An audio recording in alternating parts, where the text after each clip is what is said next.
Hello, welcome to my video about the reason you should go to church, or why it would be nice if you went, or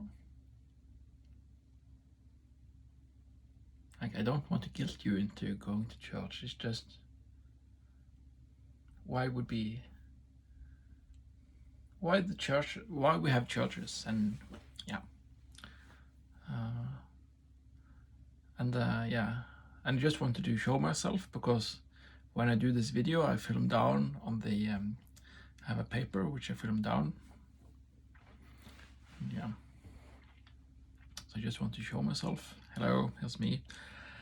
Um, and yeah, and I also wanted to add that like the main reason for churches, or I would say the main reason for church is to teach people about love and to be like the different types of love, because that was like the commandment of Jesus, like the main guy in the Bible. He talked about the biggest commandment was that you should love God by all your heart and you should love your neighbor. So it's like you should love up and to the side like your neighbors. And so the church is about love and practical love, like because love shouldn't just be something you say, it should be something you do as well. And in the church you have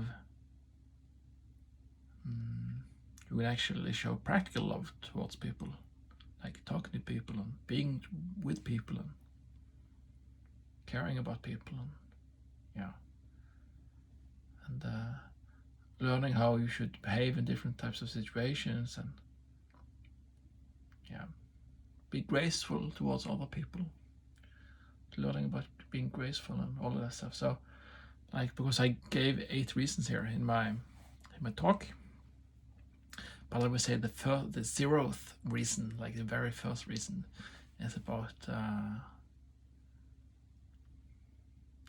like it's the university of love. Like this, yeah. This is why we have. Well, this is the reason why we should have the church. Yes, to help people understand the concepts of love, because it's like a hierarchy. You have different types of love, and yeah, and how to express this in a good, productive way, and yeah. Okay, yeah. So my video now is about 30 minutes, I think, and yeah, cool if you watch it all, and I wish you all the best. Bye bye.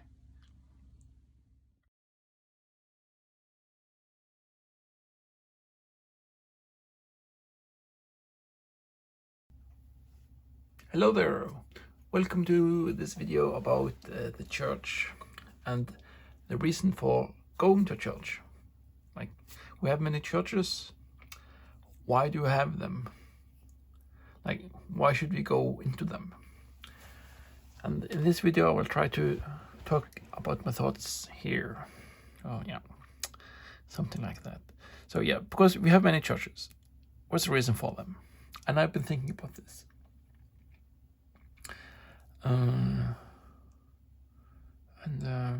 Because I think it's quite like the churches, my instinct or my intuition is that these churches are quite important. But I think that many people have forgotten the reason for why these churches are important. Like, and we see and the symbol, or like, is empty churches, like, because people don't understand why, what's important here. And for me, like, one of the main things you could say is is about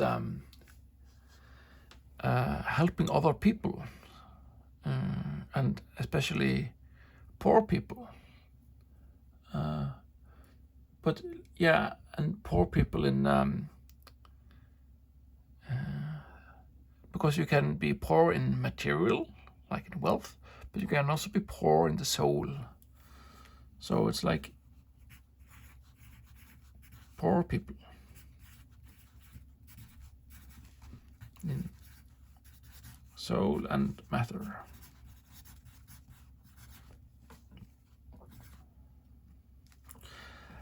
And so how can you help them?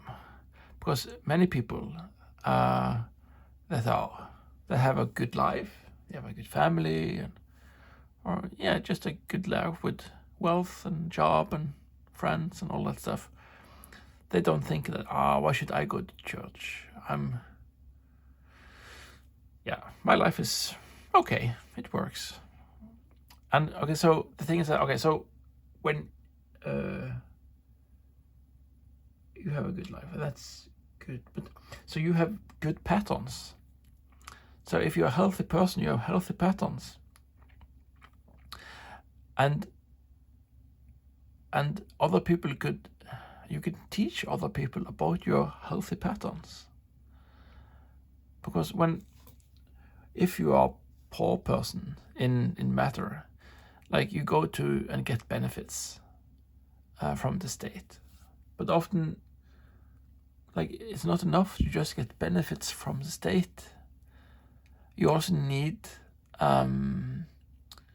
good behavioral patterns, because often the reason you are poor is because you haven't had any good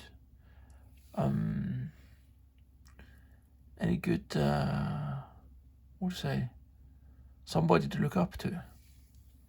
So maybe your father's absent, or your grandfather's absent, or like if people in your family, or like close people, maybe you haven't had good people to look up to. So we people, we learn by observing other people. So if you have, say that you are a normal person with a normal family, married, being married today is not, that's like a thing by itself. It's a bit special if you have a marriage that's healthy, or like you are. Being healthy means that you're together, you're not divorced, because so many people are divorced. So by the fact alone that you have a marriage means that you have good patterns, or probably the probability that you have a good pattern is quite high, I would say. And this is the sacrifice you need to do. It's like you need to sacrifice the time and energy it takes to get your family to the church. But if you do, it will be really beneficial for all the people there. And you will also get something back. You can also, there are many things you can get back from the church, but if your focus is to help other people, and especially people that are poor in soul and matter, then just by showing up with your family, that's enough, because people will observe you and see how you behave with your wife and children. So this is you, and this is your wife, and these are your children.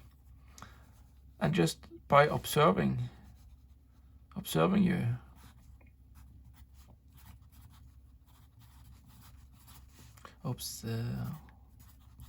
but just by observing you, father, mother, child 1, child 2, and the relationship dynamic here is enough to help people.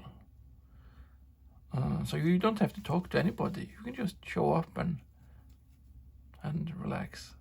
So, and because today people they want to help the poor, and often it's through NAV or like the benefits, but just giving people money is just to give them a fish. You just give them a fish, and they grow dependent on just receiving fish. And this is our welfare system today. People are becoming dependent on just receiving fish. And we need something more. We need to teach people how to fish. And often one of the first steps in how to start fishing, how to get your own fish, is how to interact with other people, because many people lack the social skills. I think many people lack social skills. They lack social skills. And by you just showing up, especially if you have a family, and if you bring your family along, you can teach people social skills, because people just observe you. But the level above there is, of course, if you interact with other people there as well in the church. If you interact with other people, then the people that are beneficiaries, they can see how you interact with other people. And maybe the observer can interact with these people and train on the social skills needed to interact with other people, get feedback and all that stuff. So on the first level, you help people gain social skills, and those are like the most beneficial in order to catch fish by yourself. And also so it's about knitting society together. So if you show up to the church with your family, people in the local community, you interact with those people and they get to know you. And then you can, knit the society together, because maybe something happens, like a small disaster, or like anything can happen. Like say there's a house burns down, like say this family here, their house burned down, and maybe they don't know that many people around here, and maybe you in your family have some extra rooms because you have maybe a larger house. So then you're like, okay, so these are like normal, nice people, but their house burned down. But because you both go into the church, maybe then you can help them. Maybe they can stay over at your place for some while. Or maybe that poor person that's lacking social skills and just being on benefits, maybe that person gets a network and gets to know, because maybe you know somebody that knows somebody that can maybe give this person a job, and since you have gotten to know this poor person, and you can see that they are gained in social skills and they are actually an AK person, and you maybe recommend them to the guy that knows the guy, and maybe they can get a job. You never know. And you can also, in a church, so it's like knitting society. Knit.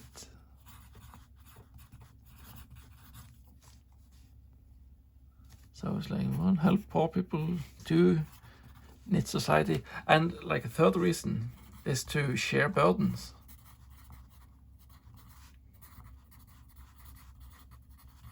Because a church is a place where it's like your extended family, and it's not like at football, like a football club or like the pubs. You would go to the pubs, but like in a church, it's okay to when you get to know people over a while, it's okay to become more personal with them, and it's about sharing life with them. So a good church, maybe you can, some churches, they have, you can like what's it, tell your sins to the father, like the priest,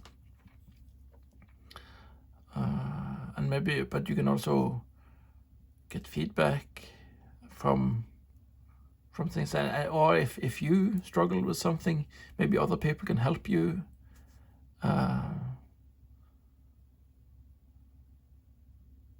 You can get prayed for.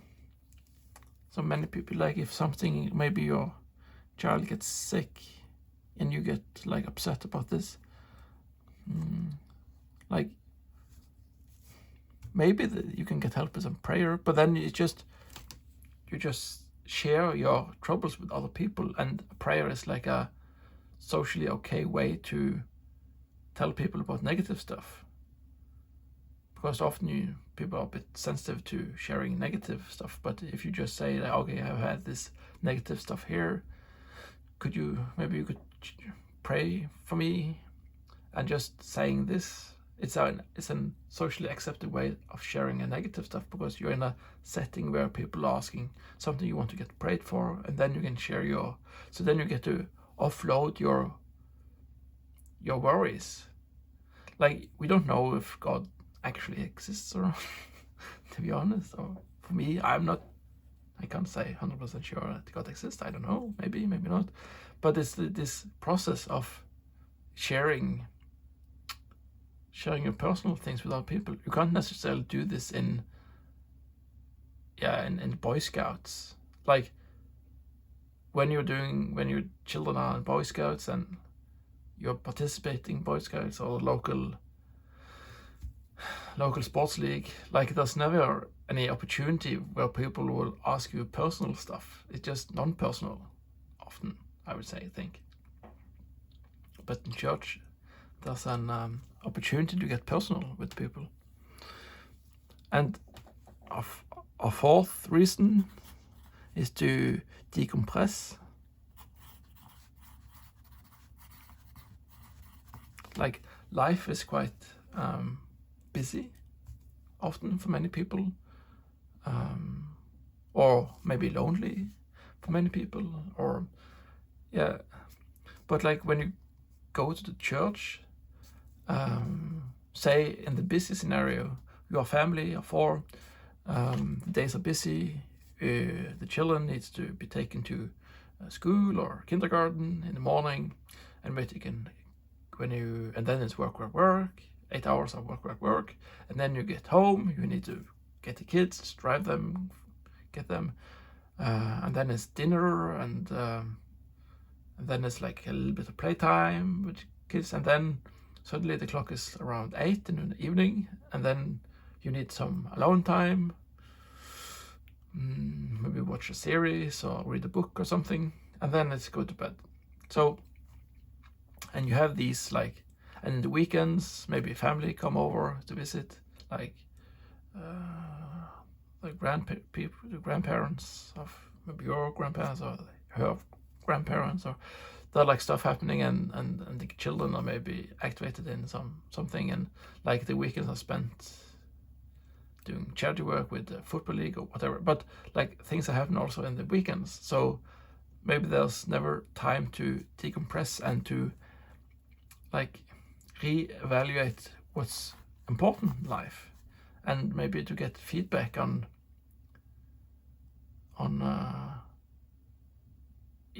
to really think about what's important in life, to lift your perspective from here's the ordinary stuff. So you normally watch here, but you can lift your perspective up here to the higher stuff. So maybe by going to the church, the priest talked about a fable or story that made you realize that, okay, maybe I need to give my wife more hugs, and maybe give my wife more attention, so she becomes happy, but maybe she lacks attention. Or maybe you were a bit harsh with the kids, or you become, or maybe you just need to have some alone time. So when you're in church for 1.5 hour, like the kids are taken down to the Sunday school, and then you can just sit by yourself in peace for an hour and just listen to the preach talk about something, and you can just listen and relax for an hour. So yeah, so this is decompress. And then, so part of this is to stabilize relationship.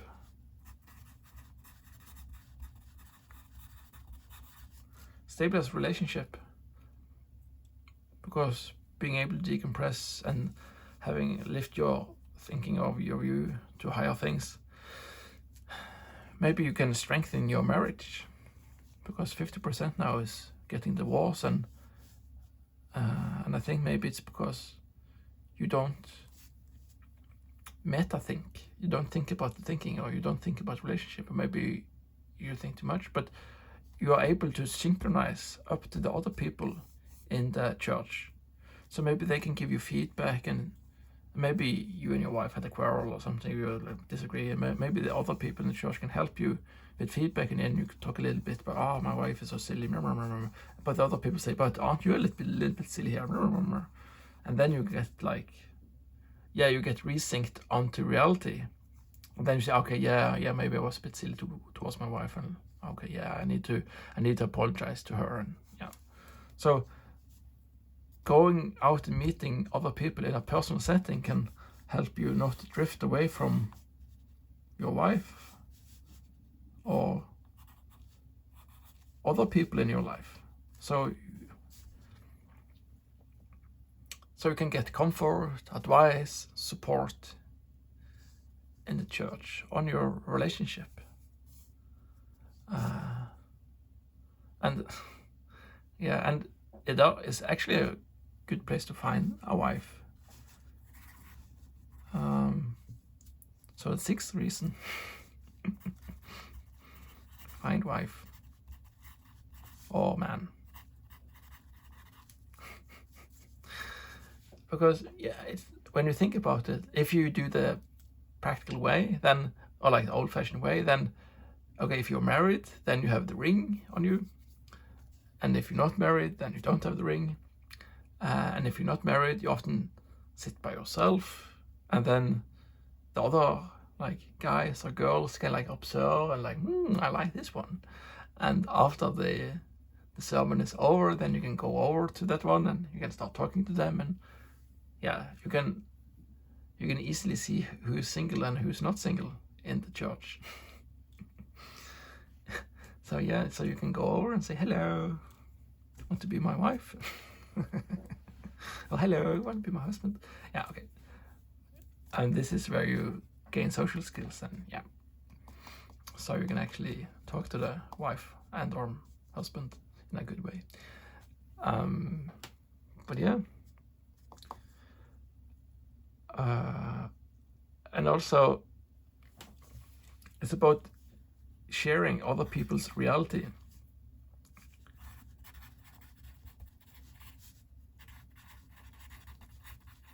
Sharing reality, and what I mean with this is like, many people are living in their own heads, and they just think about themselves. So it's their focus. It's the focus, and the focus is all often internal on themselves, and they just think about themselves. And if this goes on for a long amount of time, then you can see this in dinner, that many people I know, they don't eat dinner together. And when they eat dinner together, they just start eating before other people have sat down. And it's like, and it's a way of, and it's a bit rude to not to start your dinner or your consummation of food, start eating food together, just starting before other people have sit down. And I think that in a way you kinda, and the focus is on yourself, so you don't So you can have a situation where two people are in the same room and in the same area, and they just speak, both of them are speak at the same time, but they don't notice that the other person is speaking because they're so absorbed in their own world. The focus is always on themselves. So they're not used to sharing reality with other people.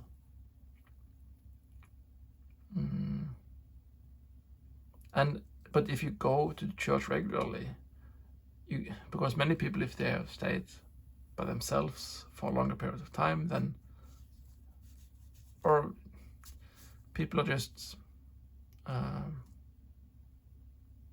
not egotistical, but the focus goes towards themselves. So if you go into church, then you need to focus on other people. And as a symbol of this, it's like when you sing a song, then your focus needs to go out to the other people, because you need to listen. Okay, am I synchronized to the other people when they sing? And of course, you need to talk. Maybe you can train to talk to other people,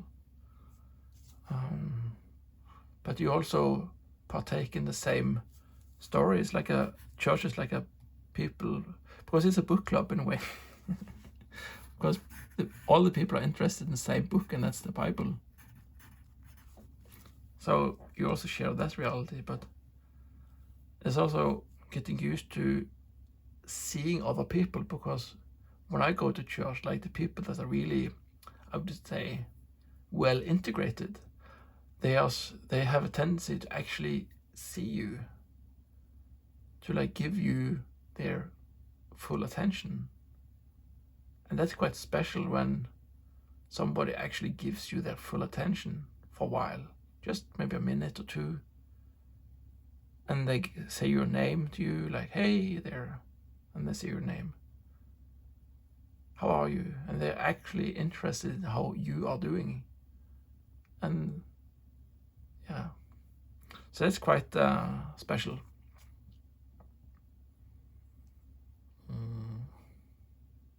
So these are like 7 reasons to go to church.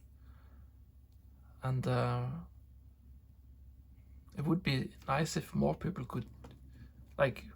would be interested into this, because like your local society would be more knitted together. You can integrate people more. And okay, so an 8th reason that's maybe a bit dark is, so given time, because it's in your self-interest to have the society be knitted together. So the poor people, you need to integrate them in your society. So the poor people poor people and soul matter, but they need to be integrated into this community by gaining social skills. Because if they don't get integrated in the society, like in the same thing with the marriage, you can drift apart.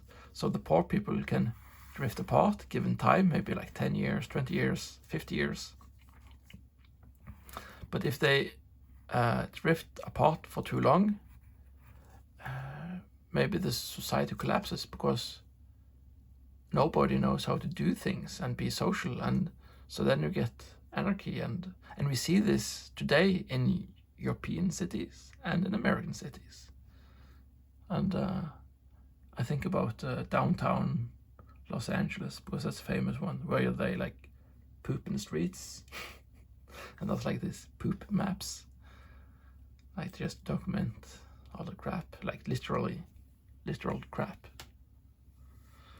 And I think this is because maybe people there don't see the reason for going to church, and so then you get lots of homeless people because they lack the social skills,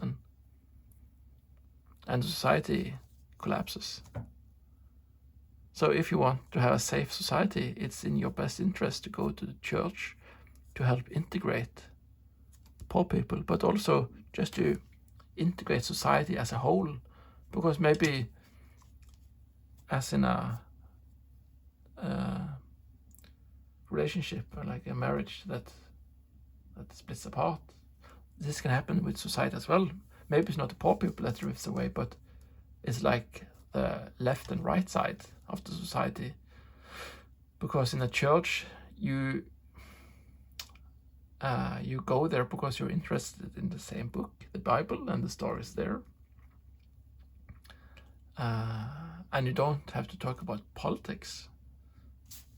And then, or you can talk about politics and see that the left people are okay, and you can integrate over differences of politics. Because you decompress and you look at higher values and you see what's actually important. Maybe not the political theme of the moment is important. Maybe this higher thought is more important. So you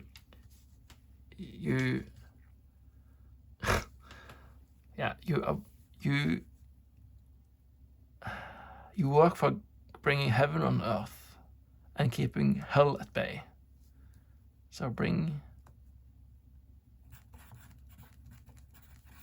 heaven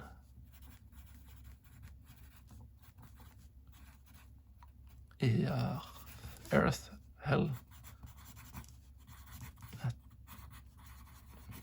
You work towards bringing heaven to earth, and that's like integrating people. And so if every person understood the Bible like 100%, everybody becomes like Jesus. Wouldn't, in a way, heaven be on earth then? If everybody was as nice and gentle and caring as Jesus, wouldn't that be heaven on earth?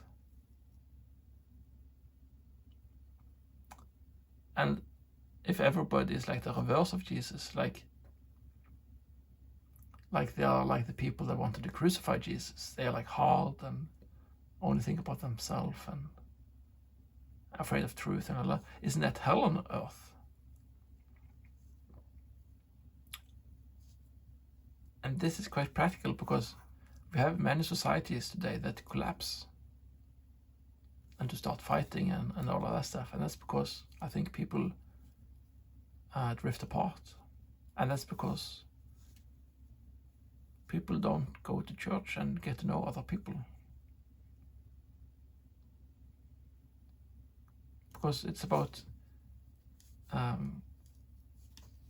when you, because if you don't have the focus on a God, something external. So this is the earth and this is God. So, and if you don't have a God external, like the king, if the king doesn't have something external to itself, that the king can also go to hell in a way. Like figuratively, maybe literally, but figuratively and literally. If the king doesn't submit to something higher, like the values in the land, if the aristocracy, like the noble people, if they start to misuse the common people and they don't care about the laws, then the people can get angry, and the same thing is down here. If the regular people doesn't care about the laws of the land, then bad things can happen. So I think it's healthy to have your worldview include something external, an ideal above the earth, so you can sync up to. And we all sync up to the same Bible. So we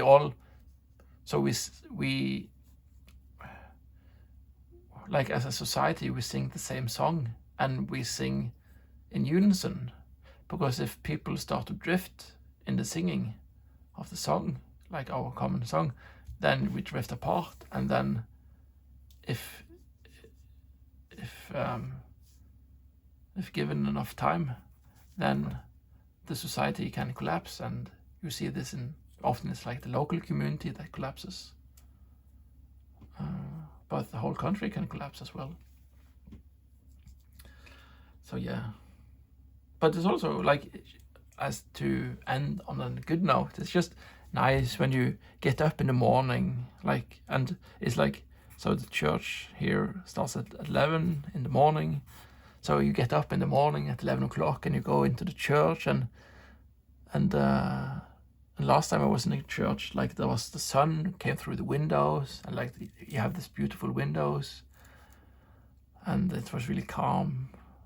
The atmosphere was quite calm, and the priest was a really nice person, and he was giving a talk about something nice, and yeah, it was just nice sitting there. And afterwards, I went home, and I started the day there. And if I didn't go to church, then maybe I would like be in bed until 11, 12, and then like get up and you just sit at home and just. So it's really nice to like start the day early and meet some people, and yeah.